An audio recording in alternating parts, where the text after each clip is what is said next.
Donc je souhaitais vous donner quelques éléments d'information sur les événements qui se sont produits aujourd'hui sur le territoire de la commune de La Chapelle-sur-Erdre.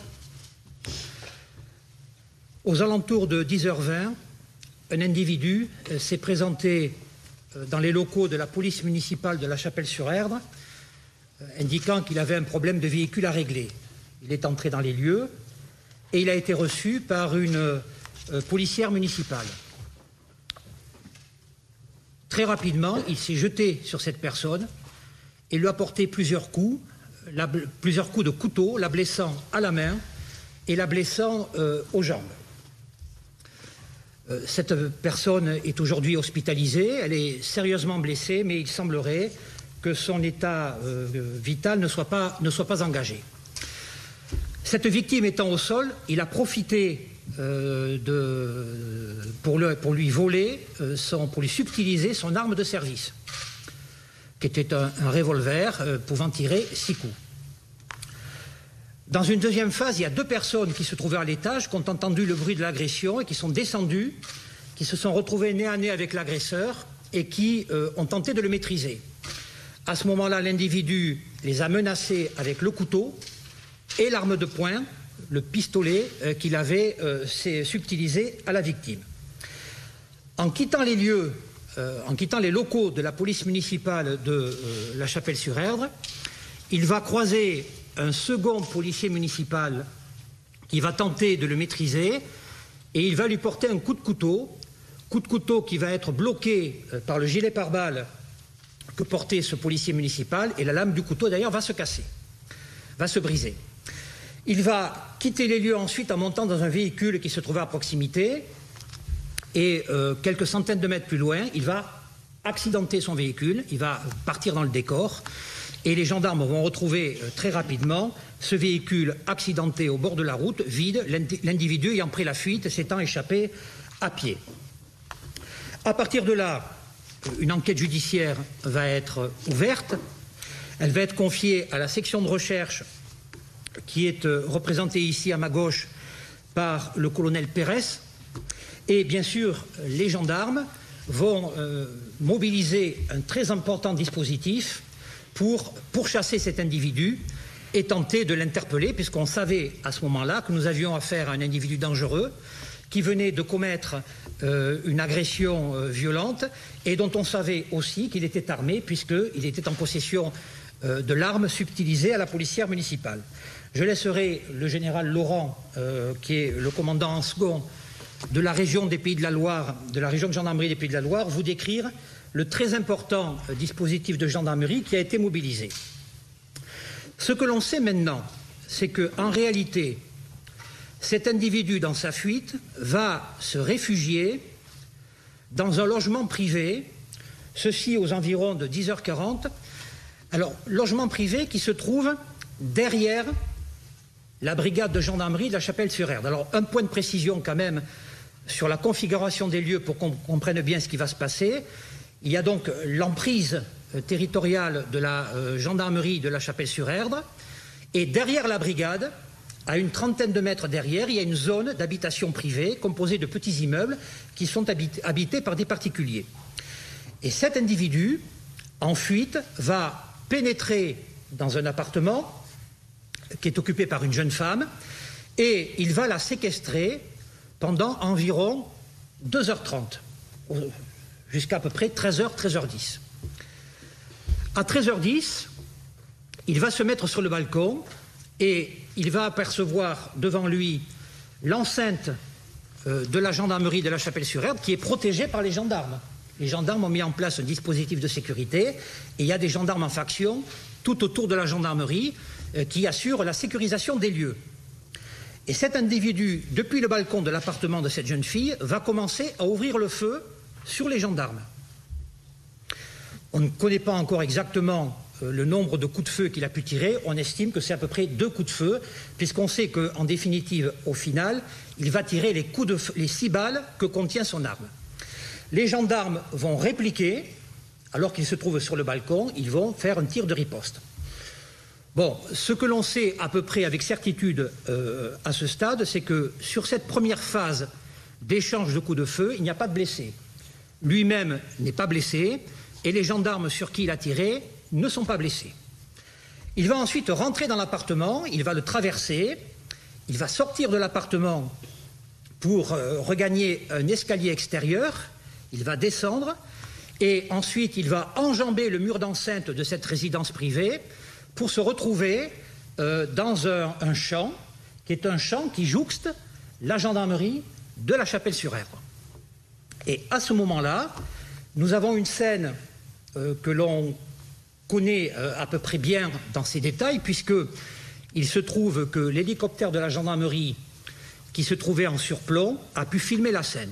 Et on voit très clairement cet individu prendre son arme, la pointer à bout de bras et mettre en joue les gendarmes qui se trouvent devant lui et tirer. On estime qu'il va tirer à peu près au moins 3 coups de feu sûrs, peut-être 4. On le sait parce qu'un gendarme va être atteint par une balle au niveau du genou, un second gendarme va être atteint au niveau du coude par un projectile, et on sait d'ailleurs qu'un de ces 2 gendarmes, qui est déjà blessé, va recevoir un 3e coup de feu qui, fort heureusement, va venir se bloquer dans le gilet pare-balles dont il était porteur, ce qui fait qu'on a évité peut-être une blessure encore plus grave. Les gendarmes vont riposter et l'agresseur va être atteint au niveau de l'abdomen et il va décéder quelque temps après de cette blessure, après de nombreuses minutes de tentatives de réanimation opérées par les services de secours. Voilà, à l'heure où je vous parle, quelques éléments à peu près objectifs que l'on peut livrer concernant le déroulement des faits. Sur la personnalité, c'est une personne qui est connue de la justice. Il a été condamné à plusieurs reprises. Il a effectué plusieurs peines de prison. Et sa dernière peine de prison, il l'a effectuée en 2021, puisqu'il a été libéré de la maison d'arrêt de Nantes le 22 mars 2021, donc assez récemment. Je précise que cette libération est intervenue à l'échéance normale de sa peine, au terme normal, légal de sa peine. Ce qui est important de souligner, c'est qu'une fois libéré, un contrôle socio-judiciaire, un suivi socio-judiciaire a été mis en œuvre visant à contrôler l'individu sous l'autorité du juge de l'application des peines qui avait confié ce suivi socio-judiciaire au service pénitentiaire d'insertion et de probation. Ce suivi socio-judiciaire, il avait 2 finalités. Une finalité sociale qui visait notamment à lui apporter un accompagnement social et l'aider dans une recherche d'hébergement. Et le service pénitentiaire d'insertion et de probation a d'ailleurs travaillé avec une association qui a effectivement trouvé à cet individu un logement sur La Chapelle-sur-Erdre. Il y avait une 2e finalité à ce suivi socio-judiciaire, c'était une injonction de soins, un suivi médical. Pourquoi? Parce qu'on s'était rendu compte que, à l'occasion de ces incarcérations, et notamment la dernière, cet individu présentait de toute évidence de graves problèmes psychiatriques. Il fallait donc assurer un suivi médical. Ce qui est établi aujourd'hui, c'est que dès sa libération, dès le début du mois d'avril, le juge d'application des peines a désigné un médecin coordonnateur pour mettre en œuvre cette injonction de soins.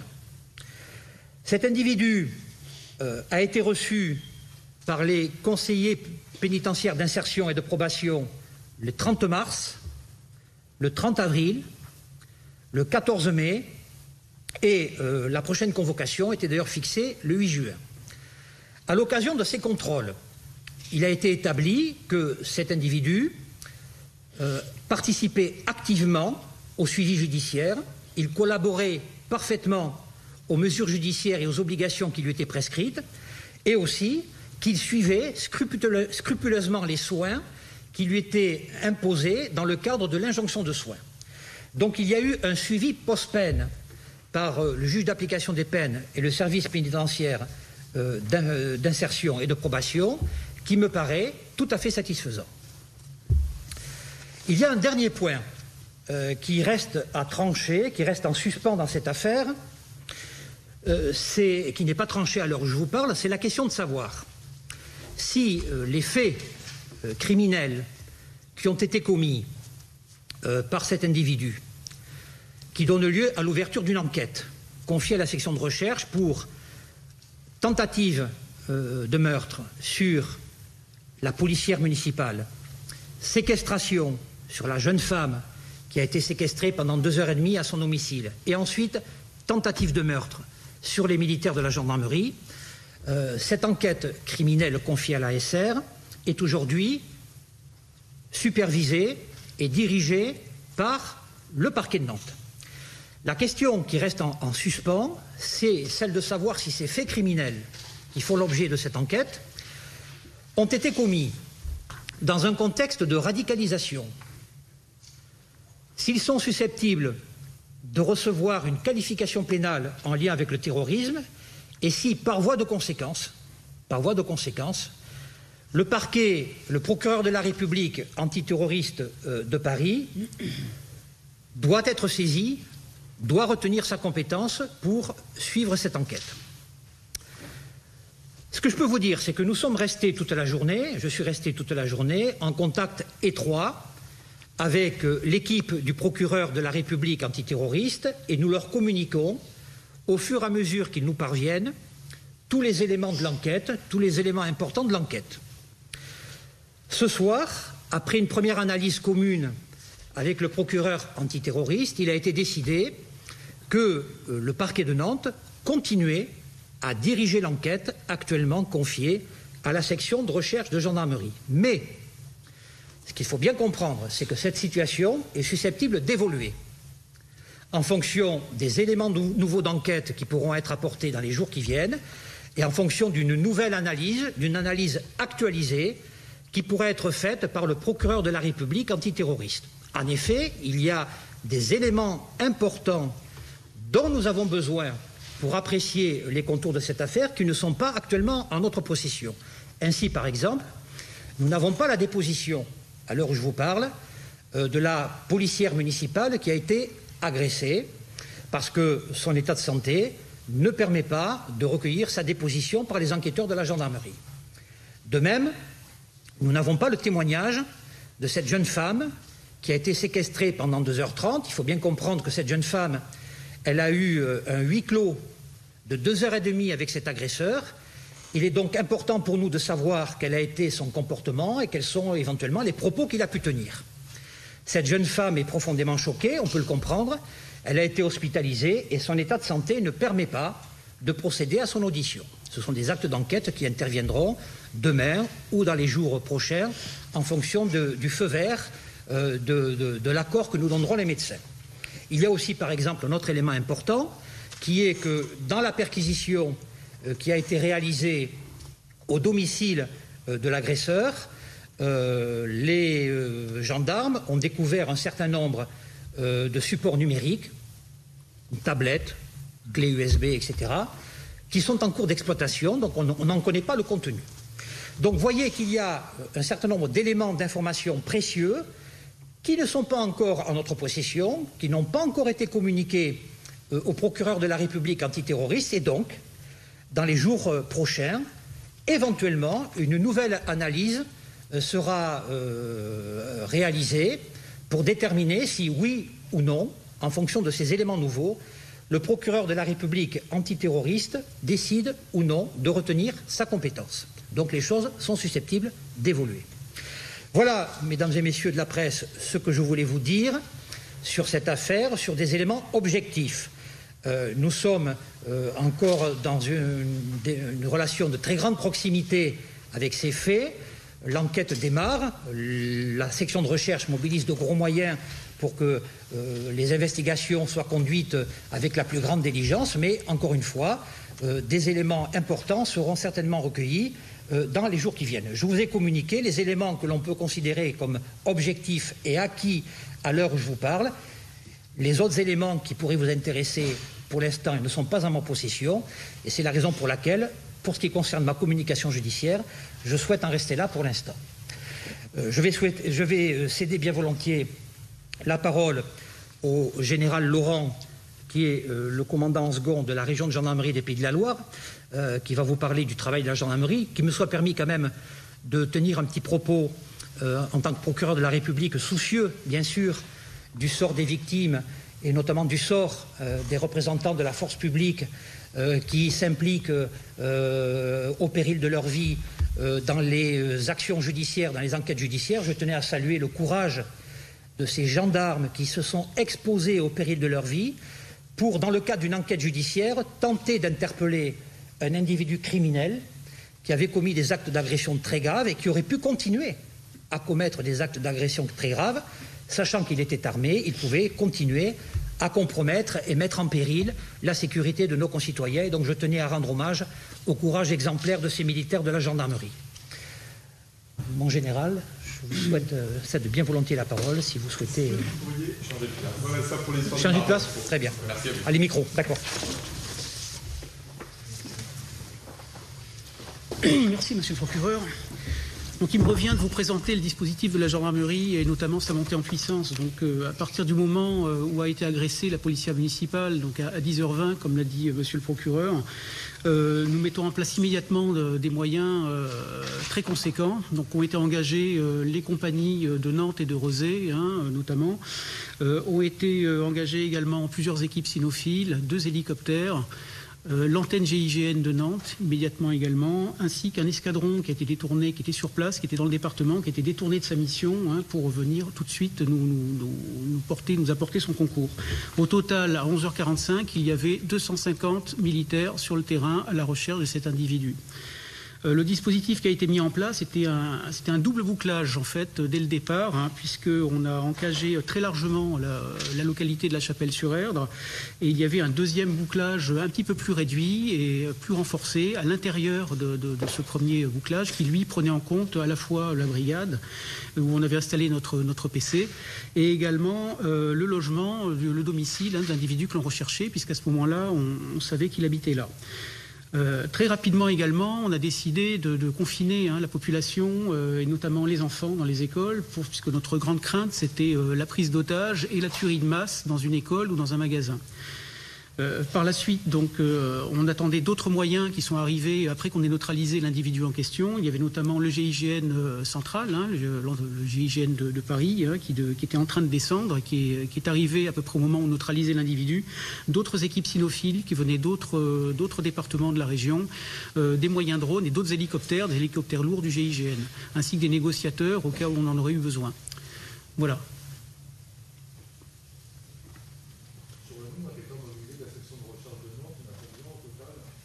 Je vais vous l'indiquer si je vais intervenir simplement sur les moyens engagés dans l'enquête.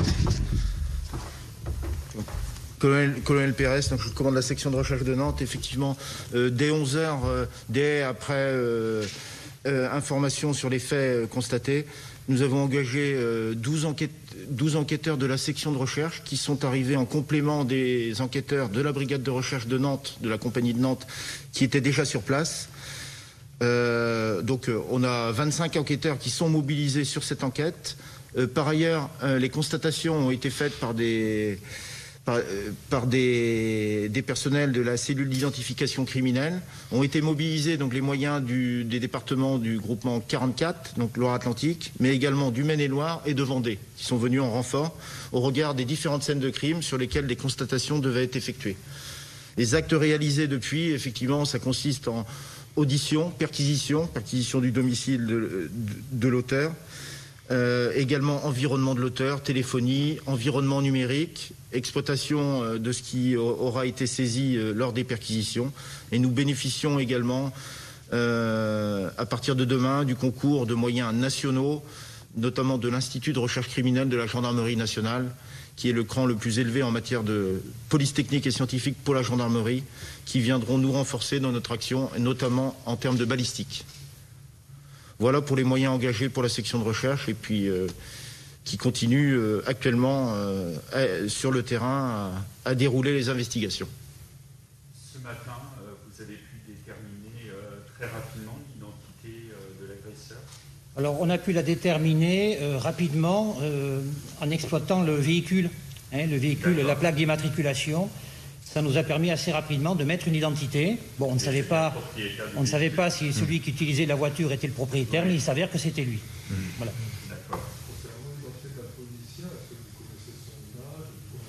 Oui, écoutez, oui, on connaît l'identité de la policière, mais j'ai pour principe, si vous voulez, de ne pas donner d'éléments sur les victimes, par respect pour les familles, surtout quand ces victimes sont hospitalisées.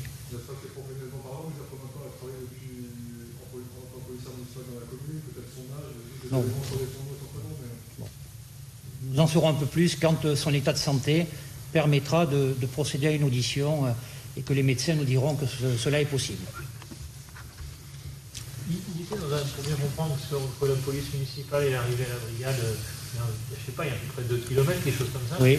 Il était dans un parcours meurtrier anti-force de l'ordre. Comment vous diriez ça? Écoutez, Jean, ce que l'on constate, c'est que c'est des éléments objectifs. Alors, je ne sais pas du tout, bien sûr, quel était son état d'esprit et quel était son projet, puisque par définition, cette personne étant décédée, il ne pourra pas être entendu. Mais ce que l'on constate, c'est qu'il va agresser des policiers municipaux dans les locaux de la police municipale, et il termine les faits de nature criminelle sur une agression des gendarmes. Voilà. Voilà ce qu'on peut dire.